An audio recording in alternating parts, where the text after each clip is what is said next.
Welcome to the 434 Defense Podcast. My name is Deuce Prince. I'm a Charlottesville, Virginia native, lifelong UVA football fan, and former college offensive lineman. And what a game for the University of Virginia, going 22-20 over Washington State. And usually I've said what a game when it comes to clutch overtime wins against Florida State or a gutsy performance against a very good Louisville, which just beat Miami. But this 22-20 game against Washington State is proof of one of the greatest axioms in the football world, that close counts in horseshoes and hand grenades. And usually that's meant when you miss a block or you miss a throw or you miss a catch and you were close. But sometimes it works the other way around. We were close enough. We were close enough to get a W. It doesn't count any more or less if we won by 30 or won by 3. It's just the fact that we got out of there with a W. And I do want to acknowledge the fact that we're going bowling. For most Virginia fans, the hope for this year was to go bowling. I think there are a lot of Virginia fans who could not imagine coming out of this week 6-1 with a chance to make some noise in the ACC, potentially nationally. I think there were a lot of people who correctly had seen the trajectory of UVA football recently and guarded their expectations. And the fact that we have hit bowl eligibility in our 7th game is massive. That is something that we should not gloss over as we look towards the rest of this ACC schedule. But man, what an effort from the guys. Like, I will say this. I had my grievances with some of the decisions that were made tactically, strategically going into this game. But the reason why we had 22 and Washington State had 20 was the effort. The guys were not faltering in their effort at all the entire game. And I think that's ultimately what kept us in it and helped us win the game. I do want to touch on Washington State briefly. That coach, Jimmy Rogers, man. So for those of you who don't know, he came from South Dakota State University. And unless you have kept up closely with JMU football when they were still at the FCS level, South Dakota State is not a normal FCS school. I would even put it right now as it stands a tier above North Dakota State, the kind of gold standard for the last couple of years. My two brothers, two friends of the show, James and John Prince, who have both been on this podcast, have not won a game against South Dakota State in their tenures at both Delaware and for John at Indiana State. We never played them at the Citadel, thankfully, but you want to talk about a well-coached operation. That whole South Dakota State program is just pumping out high-quality players, high-quality coaches, and it does not surprise me that this game was as close as it was, or that Washington State was as well coached as they were. I mean, that is a coach that you'll be hearing about in the not-too-distant future. I would be very mindful about what ends up happening at Kansas State. If Matt Campbell gets a new job, if Matt Rule gets a new job, if PJ Fleck gets a new job, if I were any of those 4 programs, Jimmy Rogers is my first call, bar none. I mean, one of the best coaches that we have in the game right now, and someone who I think, if you want to be in the know on the next up-and-coming coach, just keep an eye on him. I mean, and if you watch that Virginia game, you could see it. That Washington State team was, I can't say there were a whole lot. I can't say they were close to Virginia's talent. I think strategy-wise, I think coaching-wise, I think they leveled up that gap. I think they made up for the talent gap over there. And Washington State's been dealt an awful hand in conference realignment. And they have managed to just turn a really good team out. I mean, I think it makes all the sense in the world that we won this game by 2, considering that Ole Miss only won this game by 3 against Washington State. So I don't think that result necessarily should discourage any Virginia fans, because that Ole Miss team is legit. They took Georgia to the wire. So if we're a point worse than Ole Miss, means we only lose by a point less to Georgia. If you really want to use the transitive property, I like that comparison. I like being a point worse than Ole Miss right now. That's a very good place to be as a Virginia football fan. Transitioning over to the Virginia Cavaliers this week, I do want to start off first with special teams. special teams, special players, man. This was a game where Virginia's special teams got the job done. No big mental errors, no big disaster plays that could have swung the game, because if you had a special teams miscue and say Washington State had a chance to run a punt back or run a kick back or block a kick, like, that's a whole different ballgame. A special teams error would have broken the back of this game. And so I do want to give credit to Bettridge and Sparks for a great game, solid operation in the special teams. We don't win that game if Bettridge doesn't knock through some clutch field goals there. Like, massive props to him. Headed over to the defensive side of the ball, I think this is where the game was won. I think the defense made the difference because they have had to overcome a lot in the past couple of weeks. You know, you had Deuce Robinson and Christian Bell for Louisville. Big wide receivers have been an issue for this team, and thankfully they have made it into a game where those players can have a game, but it's not going to get us beat. And it was the same thing with Washington State's receiver Meredith, who was a fantastic player. I mean, he had a hell of a game himself. Eckhouse was able to connect with him well on a lot of plays. And so I think that, you know, although big wide receivers and wide receivers that can make plays have been an issue for us, I don't think it's something that the defense has let spiral into a larger issue, which is important because no defense outside of like the 2001 Canes is going to have no weaknesses. Every defense is going to have a way that they can have a weakness exposed or targeted. And so, you know, if we know what that is and we know we can game plan around it, I think that's huge. One of the points of the game on the preview episode with James last week, I mentioned the defensive ends and the edge rushers staying patient in this game because Washington State likes to dink and dunk, and that was absolutely the case. You could see at various points our defensive edge players were getting a little frustrated because Eckhouse was able to take a 1-2 at the most 3-step drop, get the ball out to the edges, and, you know, as a defensive end, you're having to bring that same pressure every single play. You know, there's a lot of reps, a lot of efforts. The defense was on the field a lot this game. And the fact that they were able to get home later on in the game is a huge testament to the way that they played this game. In terms of time of possession, because I do think that this is an important thing to look at, Washington State had 34 minutes of possession. So they had a little bit over half, but if you watch that game, you could tell it felt like a lot more. Virginia really struggled early in the game in times of possession. The defense was out on the field a lot during this game, and the fact that the defense was able to hold up and make sure that they weren't able to let up more than 20, because with this offense we have, if you give up 20, we should win every game. We really should. Give up 20, this team should come out with a win. Washington State completely outgained us, though. Ended up having 183 passing yards to Virginia's 179, so close there, but 20 more rushing yards on the game. Washington State had 143, Virginia had 122. I feel like these stats are a little bit misleading in how the game felt because it really was a tale of 3 quarters and then 1 quarter.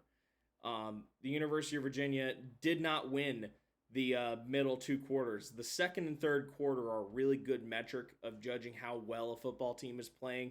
You know, one thing that you'll hear in a lot of football buildings is win the middle 30 minutes. You know, if you can outscore your opponent in that period of time, you typically set yourself up for success, and we lost the middle 2 quarters 13-3. I mean, we came up at the end clutch with 12 critical points there, a touchdown, a field goal, and a safety, which I got to give the defense credit for. I mean, you want to go back to special teams. For Virginia, I said that a special teams error would have broken the back of this game, and it was the same for Washington State. I mean, a play that I don't think a lot of people realized could happen. A player calling for a fair catch and not being the player to catch it off of a kickoff. I mean, for as well coached as that Jimmy Rogers team in Washington State is, that is the type of error that can absolutely break the back of a game, and it ultimately did. That safety really was the deciding factor in the game, and the defense finished the job. You know, backed up, for an offense is considered a hard position, but it's a weirdly hard position for defenses as well. You know, you're expecting run, but the offense has 99 yards of field to attack. They can do a whole bunch of funky things. If you've played any amount of video games, you know that backed up situation can be a little bit funky if you're on defense. And so the fact that the Virginia defense was able to hold them up there, not get beat on any plays, it really was a testament to how well this defense played during the game. On the offensive side of the ball, whatever that play sheet was we had in the first half, I think that needs to be ceremonially buried. I think we need to take it out underneath the McHugh building, underneath all the construction, bury that game plan underneath some of this new construction, pour concrete over it, put rebar, put pavers over it, put tile on it, put a building on it, put the new equipment hall on it, and never let that see the light of day again. I mean, frankly, there was just no continuity in the first half. And I think Tony Elliott and Des Kitchings will probably tell you that. It felt disjointed. It ended up hanging the defense out to dry quite a bit, and I think that's why this game was as close as it was. You know, when you're an offensive coach and you're designing a game plan, it's all well and good to design good plays. If you're out there calling plays, though, one thing that can happen is what happened in this Washington State game, where the handshake that happens between an offense and a defense breaks down. And what I mean by that is offenses control the tempo. You want to run up tempo? Great. You want to slow it down? Great. But you have control over that. So you know, like, hey, let's give the hog mollies up front a second to breathe. Let's let them catch their breath. Let's let them get their feet back under them. Let's run a couple quick passing plays. Let's give them a couple plays to rest, so then we can run the ball again. That handshake also exists with the defense. You know, the defense came out and got a great stop. A lot of high-effort plays. Washington State's running screens where almost every play is on the edge of the sideline. That means all 11 defensive players, including our big nose tackles, are having to run all the way to the sideline on pursuit drill. Pursuit drill, if you've ever played football, is a brutal drill. And Washington State had UVA's defense running pursuit drill every play. And what you have to do as an offense is if they get a stop, you need to reward that effort with a long drive where the defense can not only catch their breath, but make any necessary adjustments, make any necessary substitutions. You know, if you can get a 7-minute drive, that's a great way to thank a defense for making a stop, because you're keeping the opposing defense out on the field longer. They're getting gassed. And offenses don't do well when they're off the field for a long time. That's the other part. Offenses don't like being out of a game for 10 minutes. You know, that's one of the underrated reasons why triple option is so effective and why Army wins the games they do, because if they get out on a 12-minute drive, the other offense is getting rusty for 12 minutes. And so Virginia's offense was experiencing that too. They were getting rusty when Washington State was going on these long drives. The defense was getting exhausted. And so literally the halftime mark bailed us out in that first half. Now, I have to give credit where it's due. We came out with a significantly better approach in the fourth quarter. We realized, hey, that Jamari Taylor is a hell of a ball player. That dude can take over a game. Remember what that guy did against Florida State? Like, we remembered that all of a sudden, hey, we have a quite good running game between the tackles, and that we do not have to ask Chandler Morris, who looked hurt after he got fell on, to save the game. Because this team doesn't need just one person to save the game. Now, Cam Robinson might be that guy, but like, we don't need Chandler Morris to go Super Saiyan.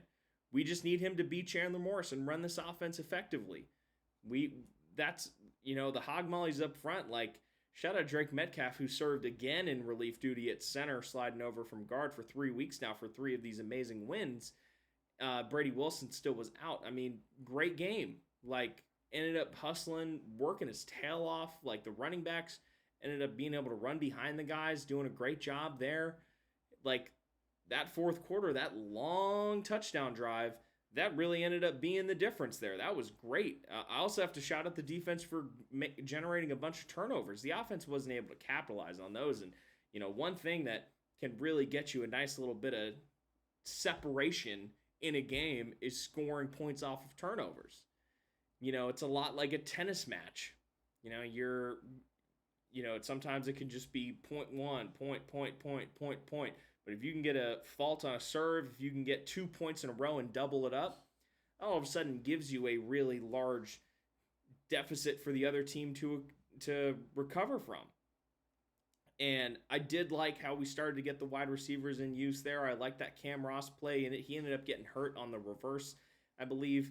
No, it was at the end of the half, but I really like that Cam Ross play getting down there. That was a nice chunk play. I think that was something that we did need in the first half.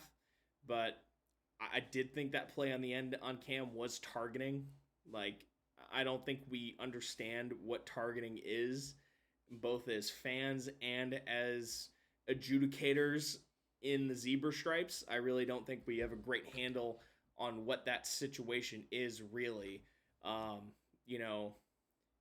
Went over the 3 sides of the ball: special teams, defense, offense.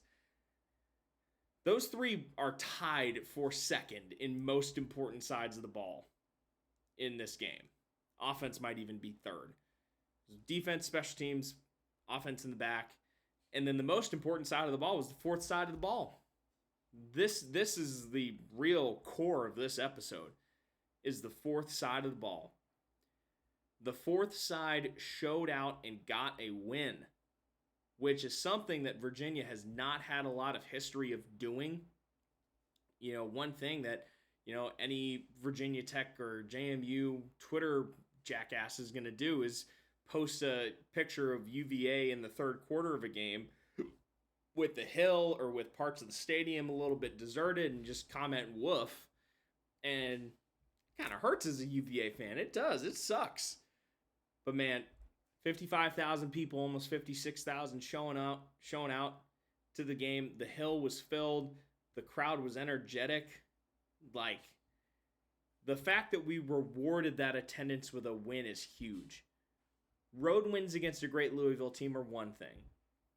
A great win against a top 10 team in Florida State, who now looks a little fraudulent, is a great thing. You did it once. But the fact that we did it again against a well-coached opposition in a game where we were expecting to win is enormous.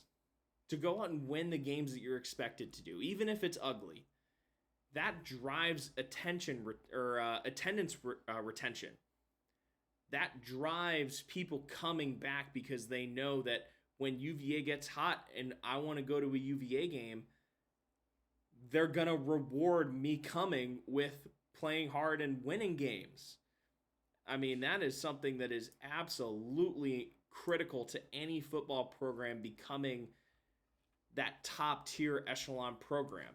I don't think it's unfair at all to compare what Virginia's done to Indiana. Now, we're not at the heights Indiana's gotten to yet. We're not there yet. But it's a similar vibe. Basketball school that sometimes struggles with attendance. Our stadiums are at very similar sizes. I like Scott Stadium a little bit more than Memorial Stadium. I've been to Memorial Stadium 3 times, and I just think it's okay. But I love Scott Stadium. I'll take Charlottesville over Bloomington any day. Now, Kurt Cignetti might be one of the best coaches in college football going today. We're still seeing what Tony Elliott can do, but there's no reason why we can't get to that stage. The recruiting in Virginia is far better than it is in Indiana. Indiana's got to go out and find guys. Indiana's got to go out to Illinois. They've got to go out to Florida. There's a lot of recruiting in Virginia that a good Virginia team can dominate and be really successful in. And I know that recruiting areas aren't as prominent as they are with the portal and with NIL, but it's still important. It's still massively important because when you've got a community where the favorite son is going to UVA and they're within driving distance of Charlottesville and that kid's playing, that kid's balling out, that does drive attendance to the school. As that will never not be an important thing in college football. And shoot, Virginia finally decided, hey, we're going to pony up and spend the money on this thing. And we're going to get good. And it's working. And people are showing up. And now they're getting rewarded with wins. Reward your attendance with wins. That has been one of the things that Virginia football has struggled with, even when it did get hot in various points and times. Obviously, people are going to show up for the Commonwealth Cup. People are going to show up for the opening game. It's a game on the CW on a random October night against Washington State in a game that for the team is super important. But, like, it's Washington State. Like, there's no historic rivalry there. And so the fact that we got people to show up and show out for that game, like, is massively important because it's going to continue to have positive knock-on effects going forward. And just makes me incredibly happy as a Virginia fan. I mean, when was the last time we had multiple false starts on a single drive due to crowd noise at the University of Virginia? I cannot remember the last time that happened. 05 against Florida State, 04 against Clemson. I don't think we did it in 2019. I don't think we did it in 07. Like, this is a new era. Like, I was sending to my brothers the clip from The Simpsons where Skinner is getting the visit from the superintendent about the Aurora Borealis and the steamed hams. And I was like, multiple false starts penalties at Scott Stadium at this latitude, at this time of year, located entirely within the field. And sure enough, it was. Like, that is a massive thing. And, you know, once again, going bowling is critical. The University of Virginia now moves up to 16 in the AP poll. Moved up 2 spots after winning by only 2. I'm glad that Ole Miss had as much trouble with Wazzu as we did, because all of a sudden that's now turned into street cred. Like, you know, you survived a bar fight with Washington State. That's a mark of a true champion. Louisville beating Miami helped us in the rankings as well. I don't want to go jumping up and down about that because I would not want to play Louisville again. That's a team that it does help us, but I think there was a certain amount of safety knowing that there was that top tier with Georgia Tech and Miami, and hopefully Louisville's loss could kind of put them in the back and Miami could take care of business and we could worry about those 2 teams, which is crazy that I'm thinking about who we'd be playing in an ACC championship, but we're there now. You know, we're at a point now where the schedule is still tough. The schedule is still going to be incredibly difficult, but looks a hell of a lot more winnable now. You know, obviously going forward for UVA, going towards our schedule here, you know, we've got the South's oldest rivalry in Chapel Hill. The University of Virginia is going to be favored in that game. Then we go out to Berkeley, out to the beautiful East Bay, go play that JKS, who is a legit gamer. Like, don't be surprised if you start hearing him in draft comps to your favorite team, especially if you're a fan of a quarterback-needy NFL team. That JKS is a legit dude. Then we host Wake Forest. That's a game that I believe Virginia will be favored in, but at the same time, Wake Forest has shown a lot over the year. I think they are a lot stronger of a football team than people realize. Then we go to a great Duke team. Duke got kind of blanked by Georgia Tech, but are we sure we don't get blanked by Georgia Tech? I believe we keep it competitive with Georgia Tech, but there's no telling how we would do hypothetically against Georgia Tech, so I don't want to discount Duke for having lost that game. They're 4-3, but they played a pretty decent schedule, and then we've got the Commonwealth Cup, and that's going to be a dogfight. Check your records at the door when it's Virginia Tech. It does not matter. Obviously, Virginia Tech's come out on the winning side a little bit more recently, but it's got some kind of Egg Bowl vibes to it, where, like, it does not matter what your record going into that game was. You've just got to win that game. And I don't want to importantize this game, but, you know, that Commonwealth Cup is going to be the true marker of success for this year now. Because no matter where we end up going into that game, say we drop a game against Duke, and we go in that game with a chance to go 10-2 with a win over Virginia Tech, or go 9-3 with a win over Virginia Tech.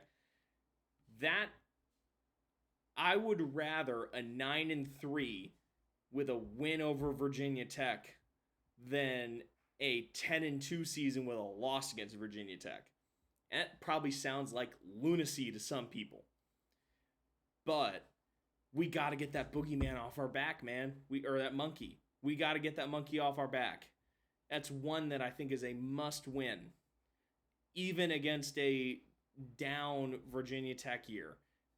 Especially that. Especially since they're a little bit down. Because if you're an interim coach, the best way to keep your job is winning the game at the end of the season against your rival. Seen that at the Egg Bowl a bunch. A lot of coaches have saved their job by winning that game.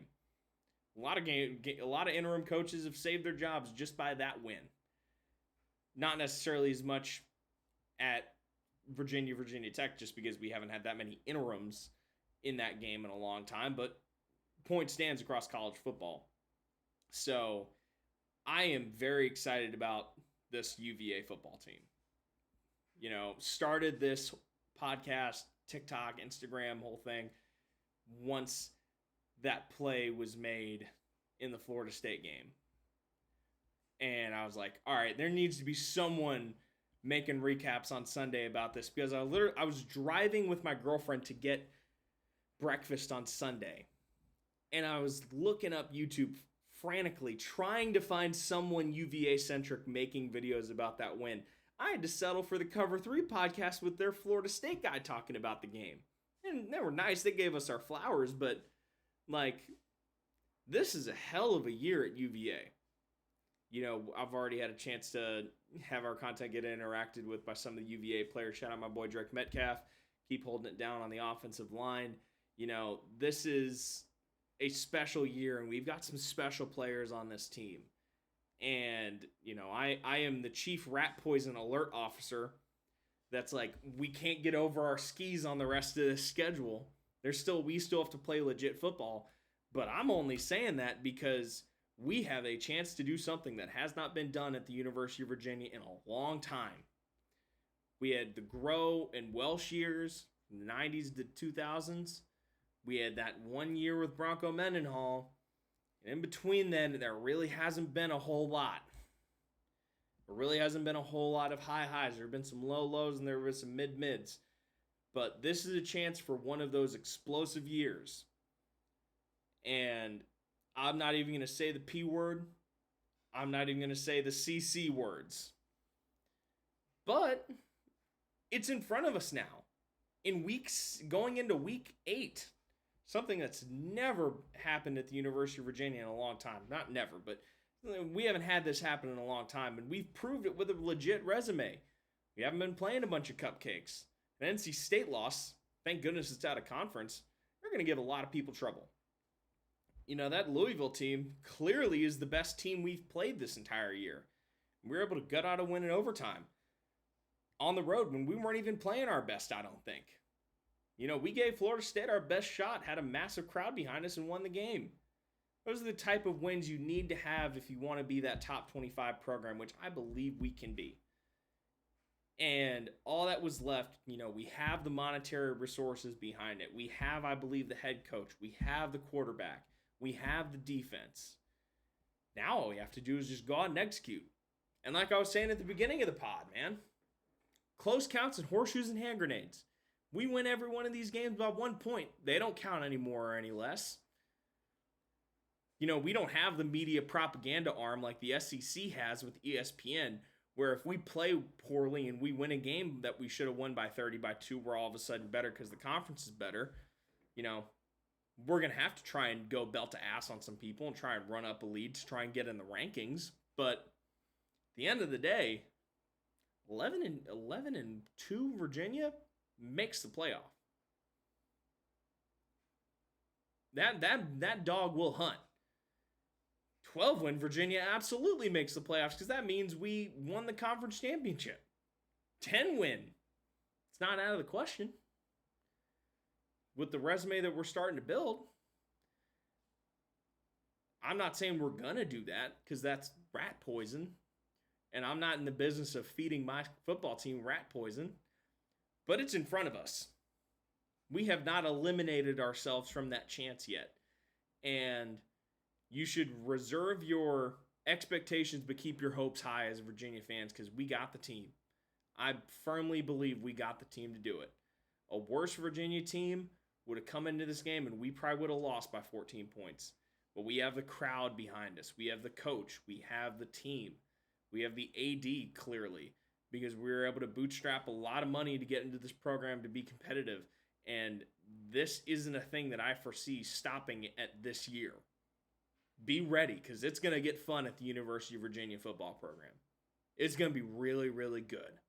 So, with that, thank you guys so much for watching. Drop your predictions for the South's oldest rivalry below.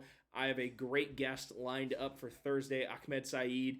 He is a great sports business content creator, does a great newsletter, and he lives in North Carolina, and we will be talking about some of the hilarious Pablo Torre-ness of how UNC has been doing, but also the dynamics at the University of Virginia and the dynamics at the University of North Carolina. We'll also probably have a preview episode with my brothers, hopefully coming up this week as well. So there's going to be a lot of really good content coming your way. I appreciate you guys so much for watching. Be sure to like, subscribe, and make sure the Who's defend the 4-3-4.